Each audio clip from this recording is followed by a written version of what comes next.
Imagine yourself standing on a cobbled street in Munich. The morning is still young. A thin layer of fog lingers at the edge of the old town, where the pale stone of historic buildings glows faintly in the chilled February light. Somewhere, far off, a tram hums along its path, predictable, rhythmic, its bells soft and distant like wind chimes in winter air. This is a city of symmetry and structure, of old Gothic arches standing beside the sleek lines of modern glass facades. Life here follows a quiet rhythm. Coffee is taken slowly. Sidewalks are swept clean before sunrise. The streets have an order to them, an unspoken choreography of bikes, trams, and bundled-up pedestrians navigating the winter morning. There's a calmness here, even in protest. On February 13th, 2025, the day began like any other. The cold was biting, but not severe. Munich's skies were grey, but not stormy. People across the city buttoned their coats and tucked scarves around their necks before stepping out into the chilled air, heading to work, school, or, for a few hundred citizens, something else entirely.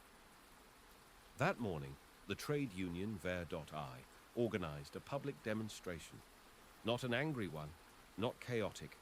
A demonstration in the German sense, carefully planned, respectfully observed.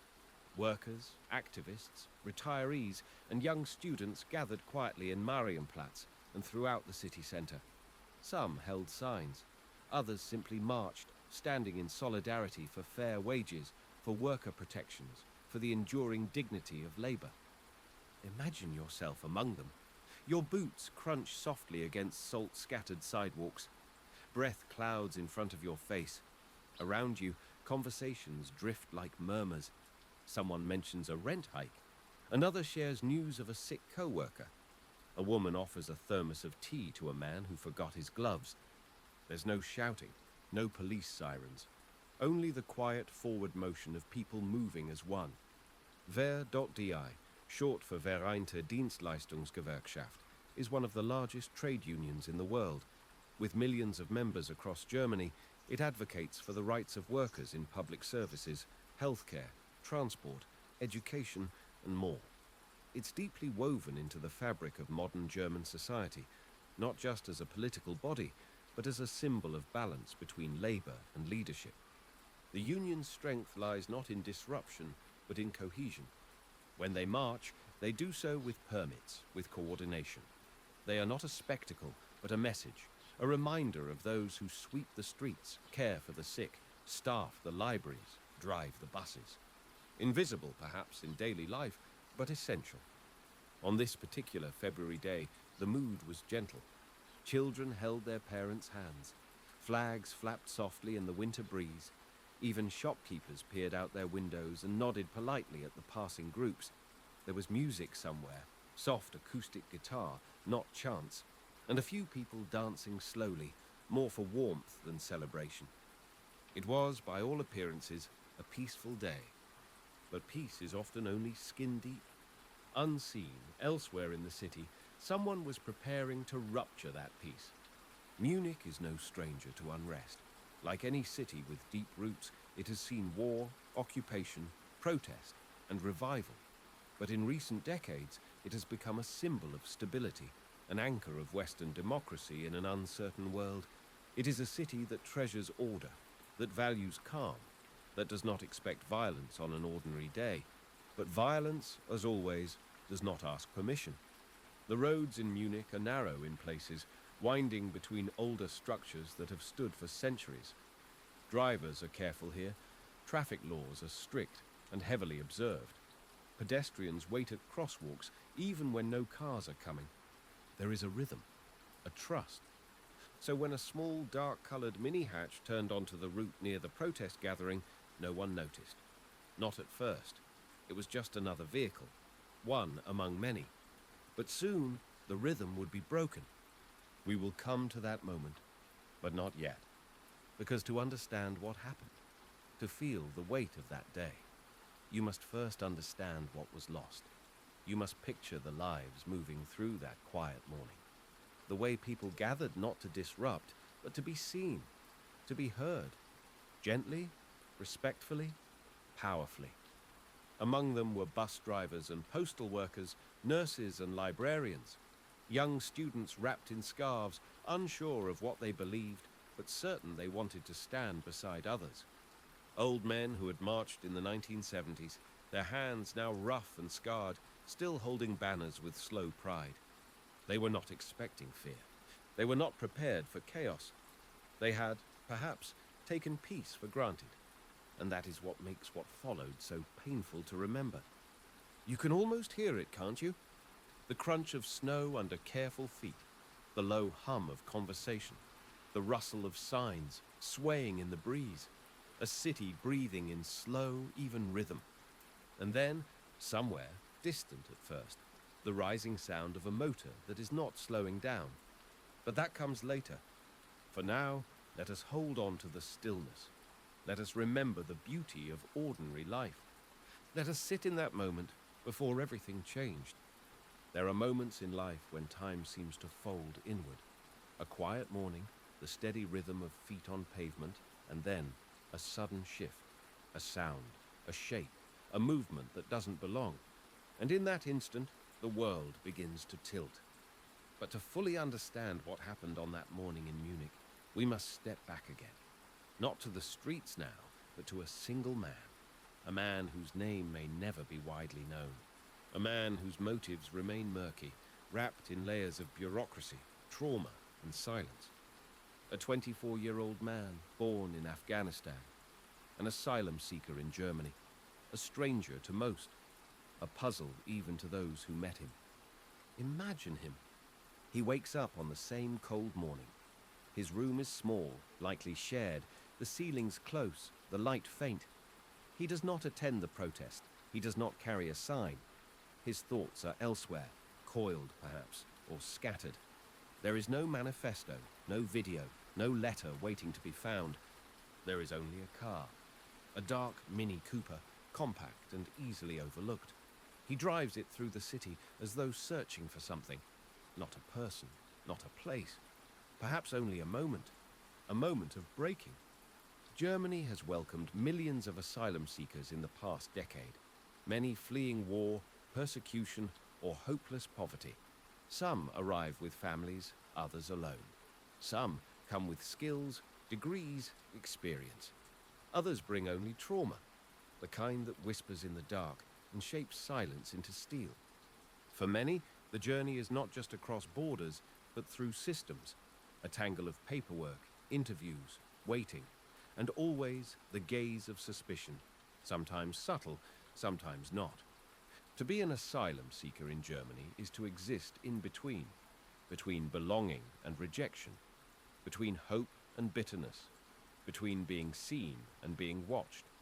And sometimes, for a very few, something snaps. Police reports would later confirm that the car drove deliberately toward the crowd. It was not speeding wildly, no screeching tires or dramatic chaos, but neither was it casual. The path was purposeful, the intent unmistakable. The impact was sudden, bodies thrown, cries raised, a moment shattered. Two women, both in their 20s, struck and injured. One older woman in her 50s, more seriously hurt.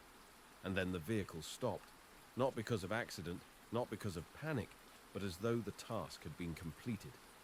The driver exited, surrendered quietly. There was no chase, no struggle, only silence. A 24-year-old man standing in the winter light, hands at his sides, waiting. We do not know what he was thinking. The authorities have not shared his statements, and so in this space of uncertainty, we can only trace the outlines. Did he feel rage, alienation? Was it personal, political, a protest against the protest? Or was it, perhaps deeper than that, a quiet descent, unnoticed, into hopelessness, a moment where the weight of being invisible became too much to carry? In the days that followed, government officials urged caution. There was no evidence, they said, of a larger plot, no ties to extremist groups, no reason to believe this was part of something greater.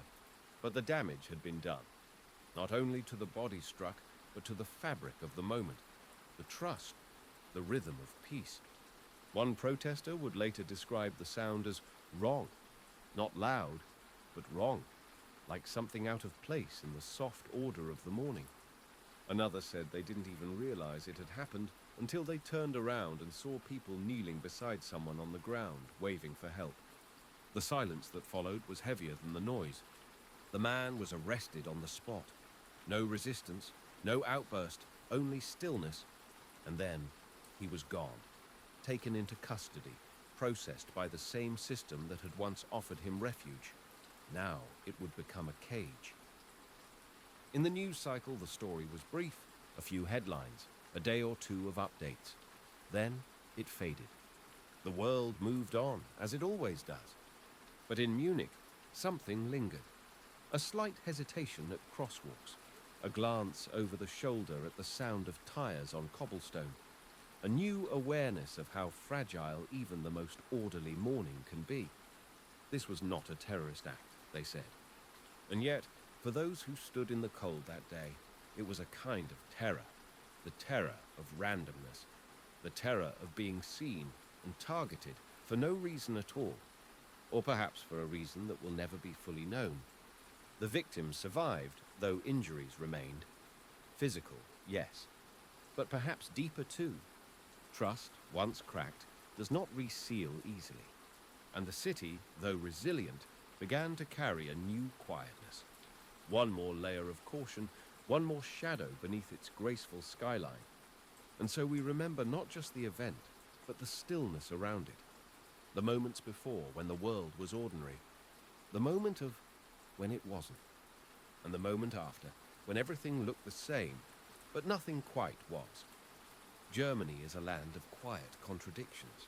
Its streets are orderly, its trains punctual, its cities blend medieval towers with glass skyscrapers, and its society values peace, stability, and unity.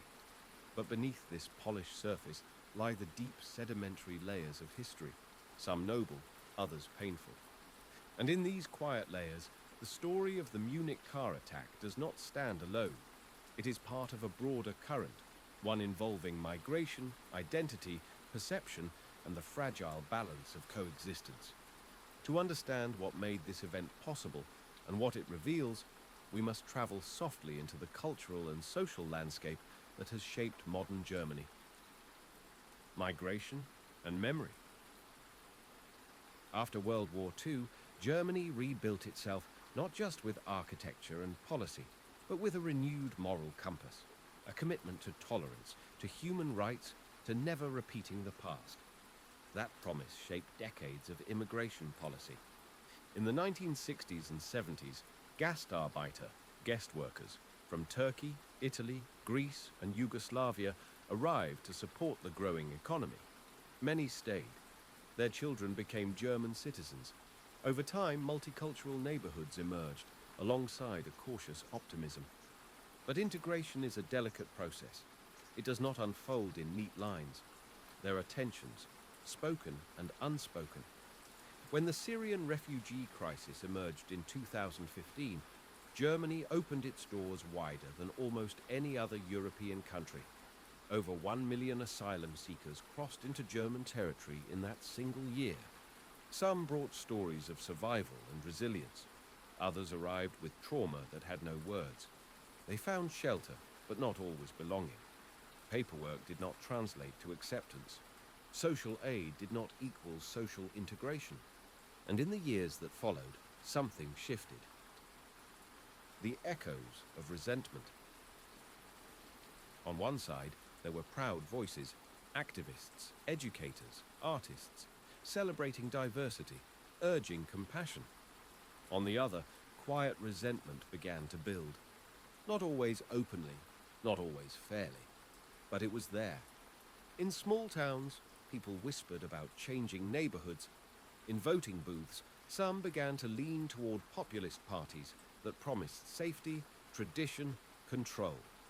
And in cities like Munich, where the skyline gleams but social housing blocks still carry the echoes of poverty, the space between communities could sometimes feel vast. The asylum seeker from Afghanistan who committed the car attack was not just an isolated figure. He was part of a vast, complex web, one that included systems that failed to provide mental health support, integration pathways, or consistent guidance. He was also part of a society struggling to articulate its own identity. Mental health in the margins. Mental health, like belonging, is difficult to measure, and for migrants and asylum seekers, it becomes even more elusive. In many cases, these individuals arrive already carrying psychological burdens, displacement, war, the loss of family. Yet support services are stretched thin. Cultural taboos often prevent open discussion. Language barriers make therapy difficult. Imagine yourself in a foreign country. Your memories are haunted, your future uncertain. Every form you fill out decides your fate, and you are alone. If you begin to unravel, who would notice? And if you act out, who will truly understand why? This is not an excuse for violence, but it is a necessary question. How many tragedies begin not with malice, but with neglect? The media lens. In the days after the Munich incident, German news outlets reported the facts, quickly, cautiously. There was no explosion of headlines, no televised drama, just a few paragraphs here and there, soon displaced by other events. This too is telling. The story was neither grand enough to hold the public's attention, nor politically charged enough to provoke debate. It lived, briefly, in the margins. And yet in those margins lie deeper truths about how societies process violence, especially when it doesn't fit an existing narrative. Had the attacker been part of a known group, had he left a manifesto or declared intent, perhaps the story would have unfolded differently. But instead, it remained quiet, unclaimed, like a whisper lost in a large room. Urban contrasts. Munich itself is a study in social contrasts. In the Altstadt, or Old Town, tourists stroll between boutiques and beer halls. The buildings are clean, the air crisp, the atmosphere charming. But move beyond the core, and you'll find a different city. One of industrial outskirts, anonymous apartment blocks, and public housing corridors. This is where many new arrivals settle, not by choice, but by availability. They live far from the postcard version of Munich, far from the image. In these peripheral spaces, people often go unseen. And when someone acts out, when a car becomes a weapon, we are forced to look again. Briefly, uncomfortably. A fragile balance. Germany is still, in many ways, a model of democracy and pluralism, but it is not immune to the slow erosion of trust between groups, between institutions, between past and present. The Munich car attack did not spark riots or revolution, but it planted something quieter. A question, perhaps. What happens when people disappear in plain sight? When systems forget to listen? When a society is too polite to speak its discomfort aloud? And so, in the city where beer gardens overflow with laughter and cathedrals rise into serene skies, a shadow lingers. Not dark enough to alarm, not loud enough to provoke, but real. And slowly it asks, can coexistence survive in silence? Imagine yourself waking up in Munich's Altstadt-Lehel district. The sun filters gently through linen curtains. Below your balcony, the cobbled streets shimmer faintly from an early morning wash. A tram glides by with a quiet hum. A cyclist rings their bell, not in warning, but as a kind of greeting. You step into a cafe that has served espresso since before the war. The barista knows your name. The pastries are still warm. The day is full of calm predictability. This is one face of Munich. Elegant, serene, polished like the brass fixtures on an old Bavarian clock. But just beyond the bend of the Isar River, past the tidy gardens and university halls, another rhythm plays out. A slower one, harsher, and almost invisible to those who don't look for it. Parallel worlds within the same city. In Munich, daily life can be vastly different depending on where you wake up. If you live in Schwabing, the artistic heart once graced by the likes of Lenin and Kandinsky, your worries might revolve around gallery openings, rent-controlled renovations, or the perfect Riesling for a summer evening. But if you reside in Neupelach or the outskirts of Ramersdorf, life hums to a different tune. It is not unlivable, far from it, but it is practical, warm, and shaped by necessity rather than choice. In these districts, apartments are smaller. Streets carry more grit. The immigrant population is higher, and so is the turnover rate. Families come and go. Some arrive hopeful, others already defeated. The daily concerns here are about job applications, asylum paperwork, transport delays, and sometimes loneliness. The same city, the same sky, but two very different views of the moon. Who gets to drift? The luxury of calm, of safe evening strolls, of organic groceries and Pilates sessions is not distributed equally. In the affluent neighborhoods of Munich, the concept of urban anxiety is abstract. People may read about crime, even sympathize with tragedy, but they do so at a remove as spectators. They can afford to turn off the news, to mute discomfort. But for those in the lower strata of the city, refugees, the working poor, people living one paycheck from eviction, peace is not ambient. It must be earned, protected, sometimes sacrificed. This imbalance is not unique to Munich, but the city, with its split-screen beauty, brings it into sharp relief. It's a place where the wealthy can sip cocktails on rooftop terraces, while a single mother in a tower block wonders if the heating will be cut. It's a place where an act of violence, like the car attack, can vanish from the public mind before the echo of tires has even faded. The spaces between us. Urban planners speak of integration, but in reality, Munich is compartmentalized. The wealthy do not mingle daily with the asylum-seeking. Their children do not attend the same schools. Their commutes do not share bus routes. Their grocery stores do not stock the same ingredients. And so, empathy becomes abstract, not cruel, simply distant. Which is why, when something like the car attack happens, it feels alien to many. Unthinkable, other, but it is not other. It is Munich, too. Just the part of Munich that wealth and comfort rarely notice. Silence in high places. In the wake of the tragedy, no celebrity foundation was launched. No major political figure held a press conference in front of grieving families. There were no widespread candlelight vigils. Perhaps this was due to the relatively small number of casualties, or the absence of a known ideological motive, or fatigue in a world where tragedies queue for headlines.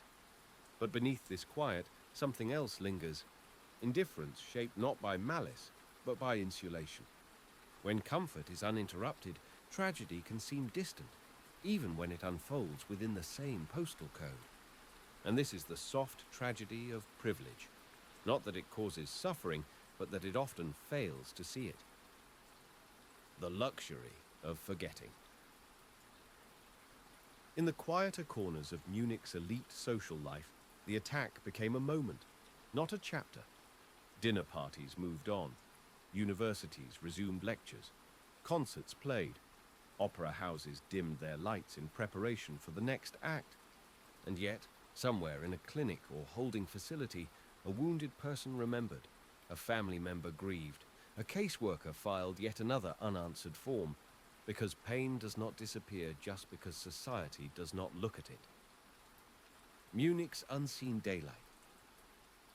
Even now, if you walk Munich's streets, you will not see signs of violence. The sidewalks are clean, the skyline gleams, the museums still open at 10, and yet there is a ghost in the rhythm of this city. It does not haunt with malice. It does not wail. It merely lingers, as questions, as silences, as the faint echo of what could not be prevented and what was too easily forgotten. Closing reflection. And so, dear listener, we come to the end of our quiet journey. From a single moment of tragedy, a man, a car, a street in motion, we have drifted into deeper waters. We have seen the rhythms of daily life, from the mundane to the privileged, We have explored the story behind the man, the systems around him, and the cultural threads that wove the backdrop of his final act. And perhaps we have uncovered a deeper truth, that tragedy does not always arrive with fanfare. Sometimes it rolls quietly down a street, and if we are not careful, if we do not listen closely, it may disappear again, leaving only tire marks and questions behind. But now, here in this moment, in the softness of night, you know the story. All of it. And perhaps that is the beginning of remembrance. Good night, dear listener, and thank you for joining us on this quiet reflection. Rest well.